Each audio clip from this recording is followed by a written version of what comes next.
제가 이제 흥미롭게 본 거는 저는 인문학, 사회과학 공부하는 사람으로서 되게 흥미로웠던 게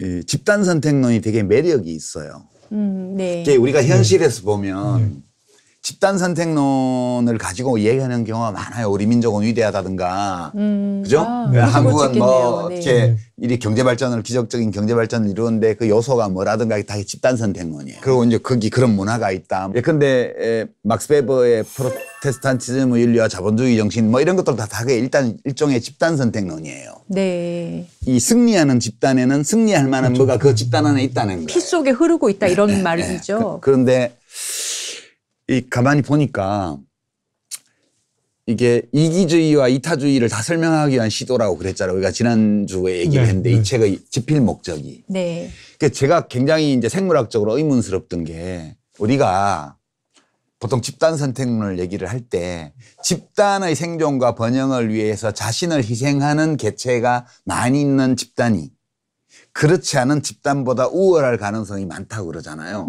네. 그런 말 많이 들어봤어요. 당연하죠. 네. 죽기를 각오하고 싸우는 병사가 있는 군대와 자기만 살려고 하는 병사들로 가득 찬 군대가 싸우면 전자가 이기죠. 네. 근데 그거를 장기적으로 보면 어떤 집단 안에 자기 희생을 명령하는 유전자를 가지고 있는 개체가 많다고 생각해 봐요.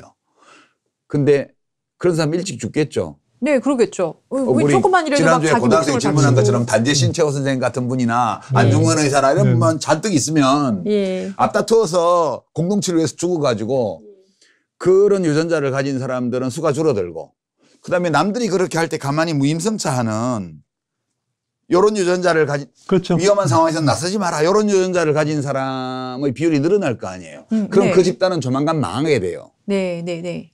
그러니까 한 시기에 그 집단 선택론으로 설명하는 그런 어떤 집단의 승리 그것이 롱텀으로 이렇게 생물학적으로 보면 만약에 그것이 원인이라면 저거 조만간 망하겠네 시간이 지나가면. 근데 그걸로 설명이 안 되는 거예요. 실제로 망하지 않잖아요. 실제로 망하는 경우도 있고 다 망했어요. 잘 나갔던 집단들은.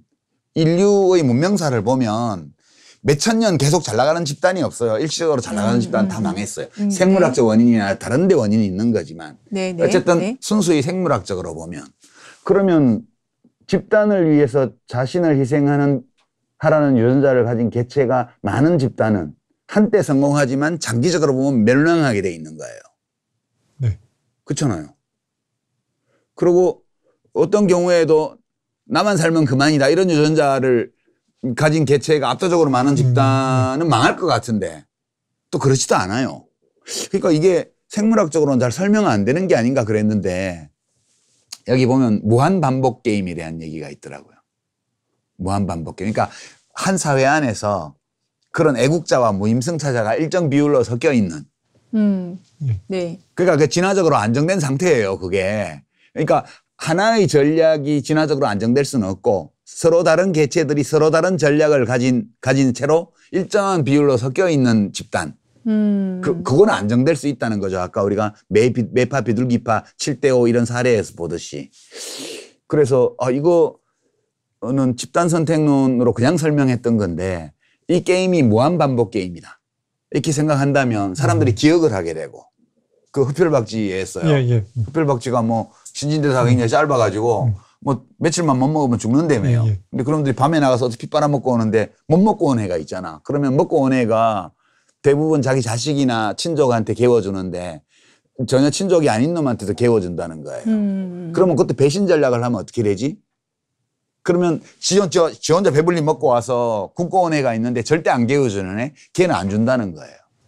그러면 진화적으로 안정된 전략은 내가 배불리 먹고 온 날은 못 먹고 온 박쥐한테 개워준다가 진화적으로 안정된 전략이죠. 그러니까 이런 예들을, 그러니까 인간은 기억력이 비상한 동물이니까 이거 재밌다. 근데 모두가 다 애국자가 되는 세상은 있을 수 없겠구나. 왜냐하면은 그런 생각 들었어요. 보통 그 진화생물학자들은 인간 본성이 티포텟에 가까운 이런 처음에는 일단 무조건 협력하고 그 다음부터는 배신자에게는 상대방이 응징한다. 협력하는 한 나도 계속 협력한다. 하지만 상대방이 배신하면 나도 그 다음부터 보복한다. 이런 조건적인 협력 전략이 인간 본성으로 진화를 했다라고 하죠.